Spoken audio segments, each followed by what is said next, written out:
Today, I want to speak about spiritual awakening. So, I have been reflecting and thinking a lot about um, my twin flame experience. And one of the things I noticed is that encountering and experiencing your twin flame is not necessarily about romantic connection. It really is about a spiritual awakening. And I know as I was going through this experience, and to be honest with you, I'm still going through it because the synchronicities have not stopped at all. And when I say synchronicities, I'm saying um, the first time I tried to stop contact with this man, I kept on seeing his name everywhere. And at first, I'm like, oh, it's a common name. But it got more and more pronounced. And then it kind of stopped a little bit when, well, not really, but it wasn't as much when we actually started uh, dating through the 3 months. And then when it was over, it really got more pronounced. And I say that because he has a not a common last name. And I started seeing that name too. Um, but the spiritual awakening I'm speaking about, um, I like to call it well, before I tell you what I like to call it, I remember going through this experience and I'm like, man, is this God or the devil? Because this is really a spiritual experience. And I'm really thinking that it's a neutral spiritual experience, and depending on who's going through it, it could go angelic or it can go demonic. Um, so I remember I said in the previous video that I thought that Tiana and Tiny were twin flames, and of course that's a romantic relationship. Just by the words he was using to describe their connection, he was using the energy, connection, fireworks, and those are all the words I was using to describe my connection with this man. And I remember I said in the previous video that I believe my husband had an affair with his twin flame, and he kept on using the word connection. And I did speak to the young lady at one point, and she used the word spiritual relationship. Every relationship has a spiritual purpose. I think she was like kind of really into that new age stuff, and I wasn't, because again, I'm Christian. But I'm really starting to see this as like a neutral spiritual journey. And that might be kind of controversial for a Christian to say it, but I say that because all the research I have been doing as far as twin flames, it can go either way. It could be a situation where you find this person, go through your personal growth, development, and spiritual transformation, and then y'all end up together as a couple, or you just go through it, you learn something, and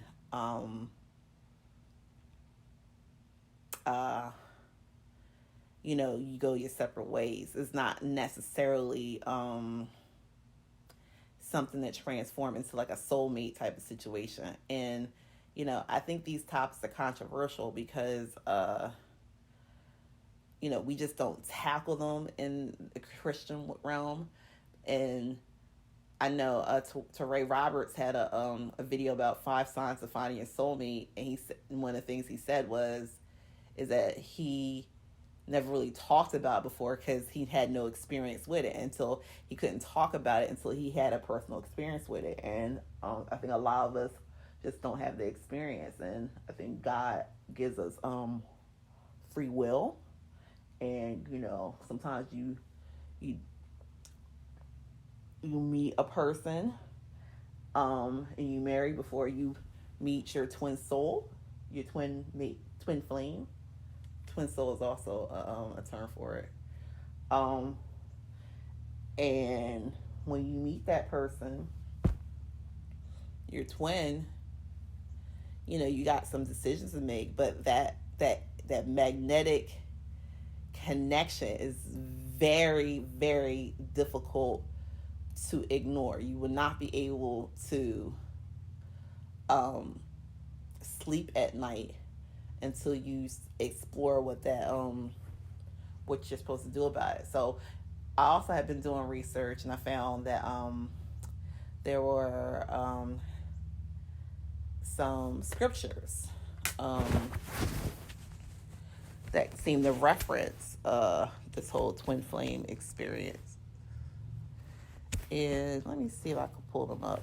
They were mostly in the Song of Solomon. But we went into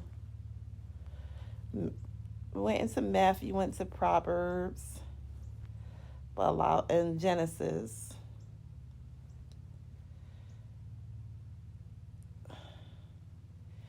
So Song of Solomon 4:2. Your teeth are like a flock of sheep just shown, coming up from the washing. Each has its twin. Not one of them is alone. Song of Solomon 3:1. All night long on my bed, I look for the one my heart loves. I looked for him, but I did not find him. That really reminded me of that one night I was sleeping, and all night long in the bed, I was thinking about him.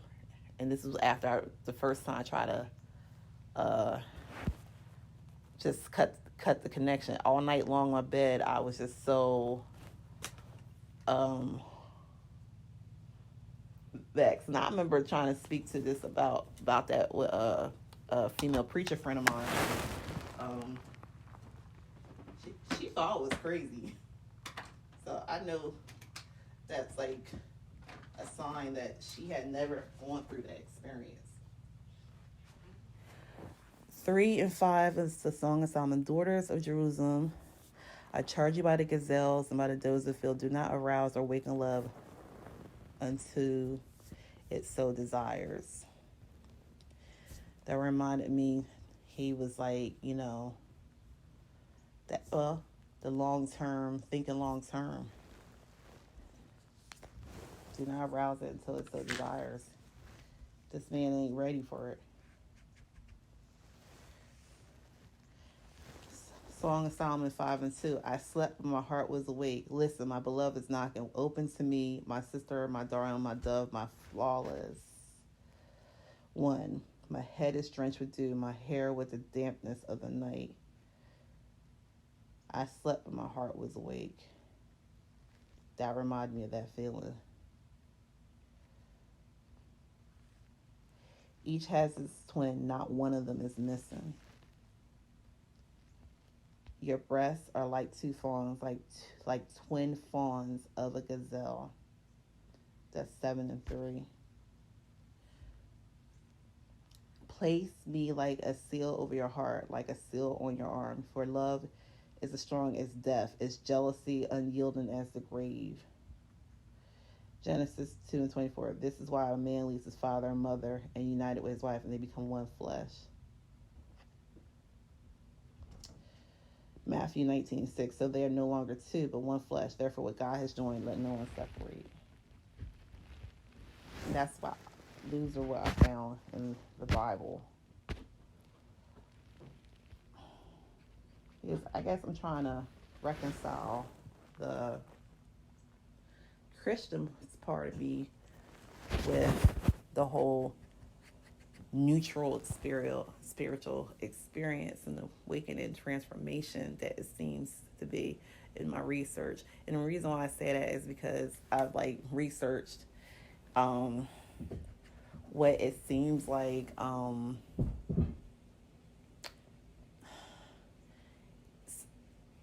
It seems like it's some people end up with their twin and some people do not, and it seems like, but no matter what, you learn something from it.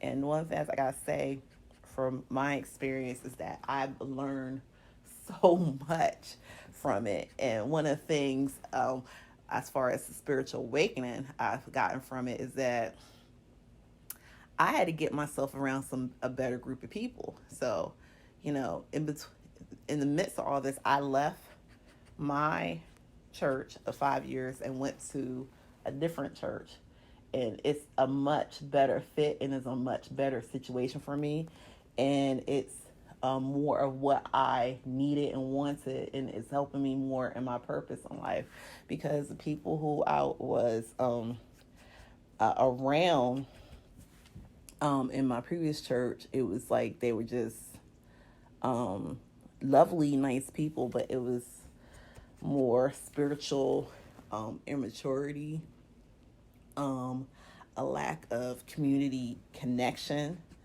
um, a lack of solid leadership and vision and direction. And I left and went to a place where I can get all that.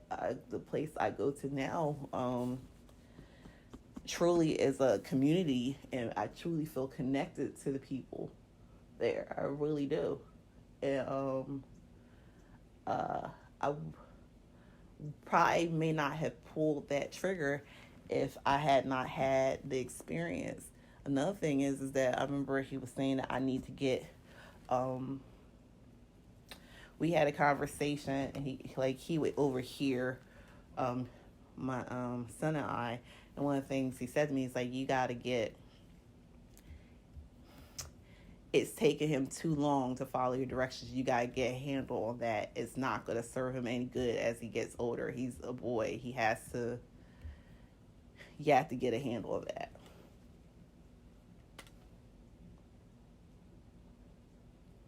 And now I look at it, I'm like, you know what? He was right. And I'm at a point, without him getting a handle on it. And, I've never really come to that realization if I had not met this person and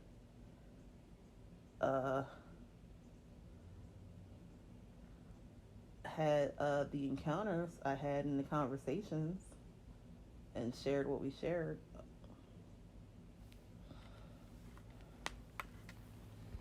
Can I think of anything else? Spiritual awakening.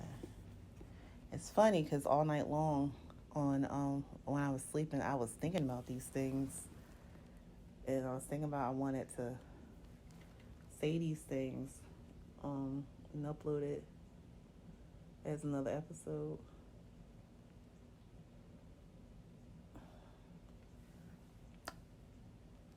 But yeah, it's definitely a spiritual awakening, and it's a spiritual experience. And I think depending on who goes through is how they handle it. They handle it according to how they operate in the spiritual realm. And if you operate from the Christian perspective, you're gonna operate by the Holy Spirit. If you operate from a demonic perspective, you're gonna operate in a diabolical way. And I think one of the things that I was also thinking about was how did his encounter with me help transform or personally develop him. And I think he's gotten a little bit more focused in his career. And I think one of the lessons he needs to learn is to get more mastery of himself and confidence in himself and control and self-control of himself. I think those are the lessons um, he needs. But those are just my opinions. I can't really speak for him. I can only really speak for myself. And I know for myself, getting around better people. Wise counsel. Psalm 1 says, "Blessed is the man who walks not in the counsel of the ungodly." I'm going to piggyback on that. Is blessed is the person who walks not in the counsel of the spiritually immature. Because that's pretty much what I was doing, walking in the counsel of the spiritually immature. Because just because somebody has achieved being in a relationship doesn't mean that that relationship is healthy or is the type of relationship that I should be trying to get into. Because actually, the more I talk to that person and she like kind of shares with me, the more I realize like, oh, she's in a relationship, but actually that's not the type of relationship I want to be in at all. That's funny. Like, the more I talk to her, I'm like, this man that she's with is not does not have the same foundation. Doesn't have the same foundational, well, let me not say the same foundational beliefs as her. I'll say this. She asked me for some advice. I gave it to her. She asked him for some advice. He gave it to her. And she agreed with my advice more than she agreed with his. And I thought to myself, that's a foundational issue. If you agree with me on this more so than you agree on him, agreeing with him, that may not be the person you need to be with you. That kind of person that can lead you. You're basically saying, I'm a better spiritual leader for you than your man. And that should never be. Your girlfriend should never be more of a spiritual covering than the person that you sleep next to in bed and have sex with every night or every other night, however often you do it. I don't want to get into anybody's business like that. But, the person that you are having sex with is a person that should be your spiritual leader and your spiritual covering. That's my point of view. And I guess, that's part of the reason why I'm like, I don't think I can be bothered with dating if I don't have a man that can be my spiritual covering. Me personally, I cannot do it. And meeting this person, it not working out,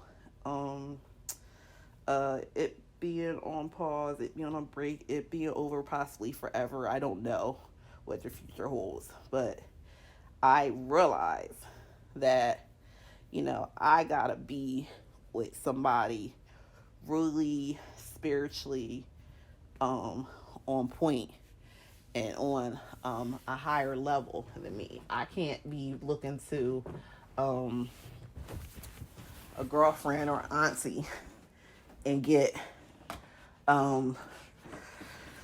better spiritual advice from them than I can from the man that I'm living with, dating, cohabitating with, married to, whatever people are doing these days. And that's why I think from this journey I learned I have to get around better people, so that I can, if I ever get into a relationship again, I could be in a situation where I could be around somebody who's my spiritual covering and my spiritual leader. So that's all I have to say for now. You can tell me in comments what you think. Like and subscribe if you like my content. And hey, if you don't like it, you can always press the dislike button. I don't care. This is a side hustle for me. All right, that's all for now.